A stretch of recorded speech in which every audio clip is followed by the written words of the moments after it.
Hi friends, आज डंगा भसा पूर्णिमा। आज किए आपण माने उठिले राति 4टारू, मु तो राति 3:30 उठिली। आ देखंतु हमर पूजा सब हे गला, ठाकुर गाधे पाधे की सब काम सारी रंगोली पकेइली। रंगोली पकेइ सारी की चौरा मोर भी रंगोली देनी।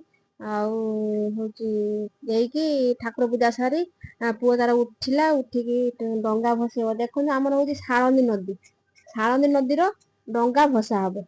आउ से तार पूजा कला। सियाड़े लंच पाई ये करली, रोषेई कली। ଟିକେ ଦେଖନ୍ତୁ କେମିତି ଆଳତି କରୁଛି। ସେ ତ ଆଳତି ଶିଖିନି, ବ୍ରାହ୍ମଣ ପୁଅ ହେଇକି ଆଳତି ଶିଖିନି। ଡଙ୍ଗା ଭସେଇବ, ପୂଜା କରୁଛି। ଦେଖ କେମିତି ଆଳତି କରୁଛି ଦେଖନ୍ତୁ। ଧୂପ ବୁଲଉଛି, ପାଣି ବୁଲଉଛି କେମିତି ଦେଖନ୍ତୁ। ଆଉ ବ୍ରାହ୍ମଣ ପୁଅ ହେଇକି ପାଣି ବୁଲଉଛି। ପାଣି ବୁଲେଇଲା, ବୁଲେଇକି ଏବେ ମହାନଦୀର ଡଙ୍ଗା ଭସେଇବ। କାର୍ତ୍ତିକ ମାସ ସାରା ଧର୍ମ କରୁଛି।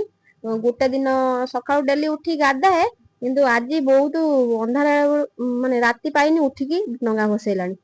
ଆମ ଠାକୁର ଘର ଦେଖନ୍ତୁ ପୂଜା କେତେ ସୁନ୍ଦର ହେଇଛି। ଡଙ୍ଗା ଭସୁଛି ମହାନଦୀର। ରଖୁଛି, ଜୟ ଜଗନ୍ନାଥ।